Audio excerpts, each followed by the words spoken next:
ఇది చర్చ్ లోనే మొదటిసారిగా ఆలయంలోనే ప్రారంభించబడినది. ఇప్పుడు లోకమంతా సెలబ్రేట్ చేసుకుంటున్నారు.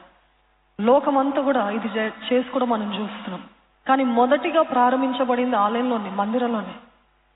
యానా జార్విస్ అని తన తల్లి కోసము, she loved her mom, she loved her mother so much. తన తల్లిని ఎంతో ప్రేమించింది. తన తల్లి ఎంతో కష్టపడుతూ, ప్రయాసపడుతూ, ఎంతో త్యాగపూర్వకంగా తను పిల్లల్ని పెంచడమే కాక ఆలయంలో సండే స్కూల్ తీసుకోవడము, తన కళ్ళారా తను చూసి, మా తల్లికి నేను ఏదైనా చేయాలి, ఇంత కృషి చేస్తుంది, ఇంత ప్రయాసపడుతుందని she recognized her mother and she said, not only my mother, ఈ లోకంలో ఉన్న తల్లులందరినీ అభినందించడానికి ఆయన ఇనిషియేట్ చేసిన మొట్టమొదటిగా యానా జార్విస్ అనే ఈ యవనస్తురాలు ఫైనల్లీ అది కొన్ని సంవత్సరాల తర్వాత 1914లో ఒఫిషియల్ గా మదర్స్ డే అని డిక్లేర్ చేయబడ్డది.